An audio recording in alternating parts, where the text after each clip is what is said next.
வணக்கம் நண்பர்களே. மாயா சீனு சீரியல் செம பரபரப்பாக போயிட்டு இருக்குன்னே சொல்லலாங்க. பரபரப்பான கட்டத்தில் பார்த்தோன்னா நம்ம ரகுராம் குடும்பத்தில் ஒரு பயங்கரமான குழப்பம் ஏற்படும்னே சொல்லலாங்க. நம்ம ரகுராம் வந்து அந்த இடத்த வந்து பரம்பரை சொத்தை வந்து விற்று எல்லாத்துக்கும் வந்து பங்கு வச்சு கொடுத்துருவோம். அதை வந்து அவர் ஒரு திறமைக்கு ஏற்ப அவங்களுக்கு ஒவ்வொருத்தருக்கும் ஒவ்வொரு திறமை இருக்கும். அதில் பயன்படுத்தி கண்டிப்பாக முன்னுக்கு வரட்டும். அதில் குடும்பம் வந்து சேர்ந்து இருந்தாலும் எல்லாரும் தனித்தனியாக தொழில் வந்து வச்சு முன்னேறி வரணும் அப்படின்னு வந்து நம்ம ரகுராம் ஒரு ஸ்கெட்சை போட்டு வைக்கிறாங்க. அப்போ தான் நம்ம புவனேஸ்வரி அந்த இடத்த கெமிக்கல் ஃபேக்ட்ரி கெட்டதுக்காக வந்து ஆட்களை விட்டு வந்து நீங்கள் வாங்கிக்கிடுங்க, ரகுராம் விற்க போகிறதா சொன்னார், நீங்கள் அதை வாங்கிக்கிடுங்க அப்படின்னு வந்து சொன்னோன்னே, கெமிக்கல் ஃபேக்ட்ரி மட்டும் என் இடத்துல வரக்கூடாது, நான் யாருக்குனாலும் கொடுக்கலாம், ஆனால் கெமிக்கல் ஃபேக்ட்ரி வந்து அந்த கழிவெல்லாம் எங்கே போகும், இதனால அடுத்த மக்களுக்கு பாதிப்பு, அதனால் கண்டிப்பாக வந்து அந்த இடத்துல நான் வந்து 5 மடங்கு லாபம் தந்தாலும் நான் வந்து தரப்போகிறதில்ல அப்படின்னு வந்து நம்ம ரகுராம் வந்து பேசுகிறாங்க. ஆனால் நம்ம பார்வதியை பகடக்காயாக யூஸ் பண்ணி பார்வதியை தனியாக பார்த்து நீங்கள் எப்படியாவது இதை சம்மதிக்க வச்சிங்கன்னா இந்த நெக்லஸ் உங்களுக்கு தாங்க, எடுத்துக்கிடுங்க அப்படின்னு வந்து அந்த நபர்கள் வந்து கொடுக்குறாங்க. நம்ம பார்வதி அதை வாங்கிட்டு நம்ம ஜானகிட்ட போய் வந்து எப்படியாவது மாமாவை சம்மதிக்க வைங்க அப்படின்னு வந்து அந்த இடத்துல சொல்லுறாங்க. எதுக்காக இவங்க இப்போ வந்து சித்தி இந்த வேலையை பார்க்குறாங்க அப்படின்னு வந்து மாயா வந்து குழப்பத்தில் இருக்காங்க. ஒரு வழியாக நம்ம மாயா கண்டுபிடிச்சிறாங்க. இந்த நெக்லஸ் வந்து எப்படி வந்துச்சு நம்ம சித்தி கைக்கு, இது வந்து கண்டிப்பாக வந்து இந்த நபர்கள் தான் கொடுத்துருக்காங்க, இது புவனேஸ்வரியோட வேலை தான் அப்படின்னு வந்து நினைக்கிறாங்க. அதே நேரம் வந்து நம்ம சிவா கிட்ட சண்டை போட ஆரம்பிச்சுட்டாங்க. நம்ம பார்வதி, இந்த பாருங்க எப்படியாவது நம்மளுக்கும் அதே அளவு பங்கு இருக்குது, உங்கள் அண்ணன் அளவுக்கு நம்ம கொடுக்கலாம், நல்ல வேலைக்கு தானே வந்து வருது, அப்போ கொடுத்து இந்த இடத்த கொடுத்துக்கிட்டு நம்ம பிஸ்னஸை வந்து ஆரம்பிக்கலாங்க, என்றைக்குமே உங்கள் அண்ணங்கிட்ட வந்து கையேந்தக்கூடாது அப்படின்னு வந்து ஒரு அதிரடியான முடிவை எடுக்கிறாங்க. ஒரு கட்டத்தில் சிவா வெளுத்து வாங்கி பார்வதியை வீட்டை விட்டு துரத்துறாங்க. அதை பற்றி தான் இந்த வீடியோக்குள்ளே பார்க்க போகிறோம்.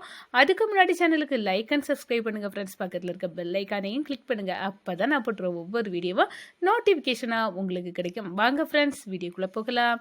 ஃபஸ்ட்டு எடுத்த உடனே பார்த்தோன்னா ஒரு சும்மா அதிரடியான ஒரு பரபரப்பு கட்டணம்னு சொல்லலாங்க. நம்ம ரகுராம் அவங்க பரம்பரை சொத்தை எப்போ அவங்க வந்து பரம்பரை சொத்து வந்து கோர்ட்டில் கேஸ் இருந்தது வந்து கிடச்சிருது. அதை இனி வந்து விற்று எல்லாத்துக்கும் அந்த ஷேரை வந்து கொடுத்துடலாம். அப்படி கொடுத்தோம்னா கண்டிப்பாக ஒவ்வொருத்தருக்கும் ஒவ்வொரு திறமை இருக்கும். அவங்க வந்து அவங்க வசதிக்கு ஏற்றப்பில் வந்து அந்த திறமை அந்த ரூபாயை வச்சு முன்னேறி அவங்க திறமையை பயன்படுத்தி வளர்ந்துக்கிடட்டும் அப்படின்னு வந்து அந்த இடத்துல சேர்ந்தால குடும்பம் இருந்தாலும் எல்லாத்துக்கும் உள்ள தனித்தனி திறமைக்கு நம்ம மதிப்பு கொடுக்கணும். அதே நேரம் வந்து தொழிலில் அவங்களும் வந்து ஓனாட்டு வரட்டும் அப்படின்னு வந்து ரகுராம் நினைக்கிறாங்க. இது நல்ல யோசனையாக இருக்குது அப்படின்னு வந்து சொல்லப்போ இந்த சைடு பார்த்தோன்னா நம்ம மணிக்கிட்ட வந்து சொல்லுறாங்க நம்ம பத்மா, இந்த பாருங்க அந்த ரூபா அண்ணன் தரதை வாங்கி நம்ம ஒரு வீடு கட்டுவோம் அப்படின்னு வந்து, ஏண்டி இந்த வீட்டுக்கு என்ன குறை, இது நல்லா தானே இருக்குது அப்படின்னு வந்து சொல்கிறாங்க. இல்லைங்க அப்படின்னு வந்து சொல்லுறாங்க, நம்ம இஷ்டத்துக்கு ஒன்றுமே பண்ண முடியலை அப்படின்னு வந்து நம்ம பத்மாவுக்கு ஒரு செம கடப்பு. இங்கே ஒற்றுமையாக இருக்கிறதுக்கு தான் நம்ம பெரியப்பா விரும்பாங்க, அப்படி இருக்க நேரம் அத்தை நம்மளுக்கு வந்து வேறு வீடு வேண்டாம் அப்படின்னு வந்து அந்த இடத்துல மாயா வந்து போட்டு உடைக்கிறாங்க. இந்த சைடு பார்த்தோன்னா கொஞ்ச நேரத்தில் ஒருத்தர் வந்து அந்த இடத்துக்கு வந்து விலை பேசுறதுக்காக ஒரு பாண்டு பத்திரம் எல்லாம் கொண்டு வராங்க நம்ம ரகுராம் கிட்ட. என்ன எதுக்காக வந்திருக்கீங்க, நீங்கள் வந்து இடத்த விற்கணும்னு சொல்லியிருக்கீங்களா, எங்களுக்கு தாங்க, நாங்கள் ஒரு கெமிக்கல் ஃபேக்ட்ரி அதில் வைக்க போகிறோம் அப்படின்னு வந்து சொல்கிறாங்க. கெமிக்கல் ஃபேக்ட்ரியா, கெமிக்கல் ஃபேக்ட்ரினால எவ்வளவு ஆபத்து இருக்குது, அந்த இடத்துல அவங்க வேஸ்ட்டு கழிவெல்லாம் எங்கே கொண்டு தட்டுவாங்க, சுத்துப்பட்டில் மக்களே வசிக்க முடியாமல் வந்து ஆகும், எவ்வளோ வந்து நீங்கள் ரூபா தந்தாலும் 5 மடங்கு லாபம் தந்தாலும் எனக்கு வேண்டாம் அப்படின்னு வந்து சொல்கிறாங்க. நாங்கள் கூட ஒரு மடங்கு லாபத்துக்கு தானங்க நாங்கள் அந்த இடத்த வாங்குகிறோம், ஆனால் ஏன் இப்படி ஒத்துக்கிட மாட்டீங்க, எனக்கு மக்கள் நலன் தான் முக்கியம், இப்படி வந்து எனக்கு அந்த இடத்த நான் எனக்கு லாபத்துக்கு நான் அடுத்த ஆளுக்கு வந்து விற்றுக்கிட்டு மக்கள் கஷ்டப்படக்கூடாது, என் சுயநலத்துக்காக நான் வந்து அடுத்தவங்களை கஷ்டப்படுத்த மாட்டேன் அப்படின்னு வந்து ரகுராம் அந்த இடத்துல ஒரு நல்ல முடிவை எடுக்கிறாங்க. இதை பார்த்து அண்ணன் என்றைக்குமே அண்ணன் தான் அப்படின்னு வந்து சிவா வந்து கரெக்டாக எடுத்திருக்காங்க. நம்மளால் அடுத்தவங்க வந்து கஷ்டப்படக்கூடாது அப்படின்னு வந்து அந்த இடத்துல சந்தோஷமாக வந்து அந்த முடிவை சிவா மணி எல்லாருமே வந்து ஏற்றுக்கிட்டாங்க. நம்ம பார்வதியே வந்து முகத்தை பார்க்குறாங்க, இவங்களை மடக்கிறா, கண்டிப்பாக வந்து ஏதாவது வழி இருக்குது அப்படின்னு வந்து நம்ம நேராக புவனேஸ்வரி வீட்டுக்கு அந்த நபர்கள் போய் ரகுராம் வந்து அந்த இடத்த வந்து தரமாட்டேன், எத்தனை மடங்கு லாபத்துக்குனாலும் தரமாட்டேன், அடுத்த மக்கள் பாதிக்கப்படும், என்னால் அடுத்தவங்க வந்து பாதிக்கக்கூடாது அப்படின்னு வந்து சொல்லிட்டாருங்க, இனி அவ்வளோதான் அப்படின்னு வந்து சொல்லினாரு. இனிதான் அவங்க குடும்பத்தில் அடி வரப்போவு, இனி ஒருத்தருக்கு ஒருத்தர் அடிச்சுக்கிடணும், அதுக்கு என்ன வழி உண்டோ அதை பண்ணணும்.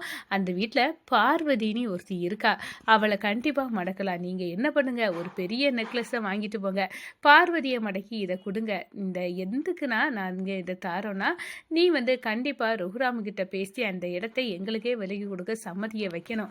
அதுக்காக தான் இந்த நெக்லஸ், இதை வாங்கிக்கிடுங்க, நீங்கள் உங்கள் கதையை முடிச்சுட்டாங்க அப்படின்னு வந்து அந்த இடத்துல சொல்ல நேரம் நம்ம பார்வதி, சூப்பருங்க, இது நல்லா இருக்குது நெக்லஸ், நானே எடுத்துக்கிறேன், நான் கண்டிப்பாக மாமாட்ட பேசி கண்டிப்பாக அந்த இடத்த உங்களுக்கே வந்து விலகி தர வைக்கிறேன் அப்படின்னு வந்து சொல்லிட்டு வராங்க.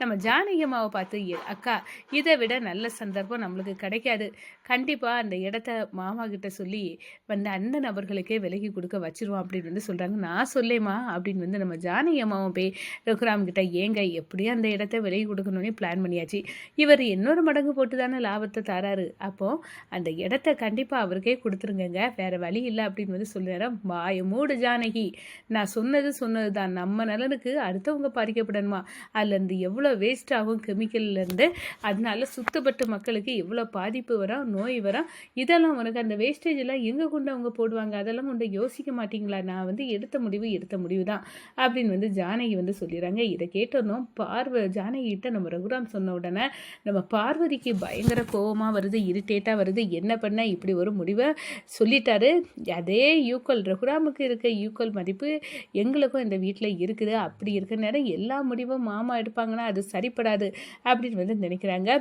ரூமுக்குள்ளே சிவா இருக்க நேரம், என்னங்க உங்கள் அண்ணனுக்கு அறிவு இருக்கா, இன்னொரு மடங்குக்கு லாபத்துக்கு தாரேன்னு சொல்கிறாங்களே, அது பிறகு அந்த இடத்த வந்து அவங்களுக்கு கொடுக்கறதுல என்னது இருக்குங்க, நம்மளும் வந்து நம்மளுக்கு லேண்டும் அதில் இருக்க தானே செய்து, ஈக்குவல் ஷேர் இருக்குது, அப்படி இருக்க நேரம் உங்கள் அண்ணன் ஏன் இப்படி வந்து முடிவெடுக்காரு அப்படின்னு வந்து சொல்ல நேரம், வீட்டில் ஒரு பெரிய பிரச்சனை வருது, இந்த விஷயம் நம்ம ரகுராம் காதுக்கும் வந்து போகுது, குடும்பத்தில் வந்து சண்டை வர அப்படியே வந்து நம்ம புவனேஸ்வரி வந்து காரணமாயிட்டாங்க. ஆனால் நம்ம ரகுராம் வந்து நான் எடுத்த முடியதான் சிவா, இதில் வந்து பார்வதியை வந்து தலையிடக்கூடாதுன்னு சொல்லு, கண்டிப்பாக வந்து இந்த இடத்த இந்த கெமிக்கல் கம்பெனிக்கு கொடுக்கறாட்டு இல்லை, அது முடிவு என் முடிவு கரெக்டு தான், நான் கண்டிப்பாக உங்களுக்குள்ள ஷேரை கொஞ்சம் கூட குறையாமல் தந்துடுவேன், நீங்கள் தனித்தனியாக உங்கள் வந்து திறமைக்கு ஏற்ப ஒவ்வொரு தொழிலும் தனித்தனியாக வந்து வச்சு உங்கள் பண தேவைகளை வந்து பூர்த்தி செய்யலாம், ஆனால் கண்டிப்பாக இந்த இடத்த நான் இவங்களுக்கு கொடுக்க போகிறதில்ல அப்படின்னு வந்து அந்த இடத்துல முடிவை ஸ்ட்ராங்காக எடுக்கிறாங்க. ஒரு கட்டத்தில் நம்ம பார்வதி சிவா கிட்ட சண்டை போடுறாங்க. சிவா அடித்து, இந்த வேலை எங்கள் வீட்டில் வைக்காத, இது வந்து அண்ணன் எடுக்க முடிவுக்கு நாங்கள் வந்து கட்டுப்பட்டு தான் இருக்கோம், அண்ணன் வந்து கரெக்டாக தான் செய்வாங்க, இந்த நம்பிக்கை வந்து எனக்கு எப்போதே வந்துச்சு, முந்தையே வந்து நான் உங்களை சார்ந்து தான் இருக்கேன், அண்ணனை வச்சு தான் நானே இருக்கேன், கண்டிப்பாக வந்து இந்த வீட்டுக்கு நீ தகுதி இல்லை போடி அப்படின்னு வந்து அடித்து வந்து விரட்டுறாங்க. நம்ம ஜானகி அம்மா என்னடா ஆச்சு அப்படின்னு வந்து நினைக்க நேரம், நம்ம மாயா இதை கண்டுபிடிக்க அப்படின்னு வந்து எதுக்காக சித்தி இப்படி வந்து செய்கிறாங்க அப்படின்னு வந்து அந்த இடத்துல வந்து நம்ம மாயா வந்து கண்டுபிடிச்சிடாங்க. கெமிக்கல்காரங்க ஒரு பெரிய நெக்லஸை நம்ம பார்வதிக்கு வந்து வாங்கி கொடுத்து நம்ம புவனேஸ்வரி திட்டம்படி நம்ம பார்வதியை வந்து அப்படியே வந்து மைண்டை மாற்றி பிரெயின் வாஷ் பண்ணியிருக்காங்க அப்படின்னு வந்து கண்டுபிடிச்சி அதிரடியில் கதையில் வந்து நம்ம மாயா வந்து குதிக்கிறாங்கங்க. வணக்கம்.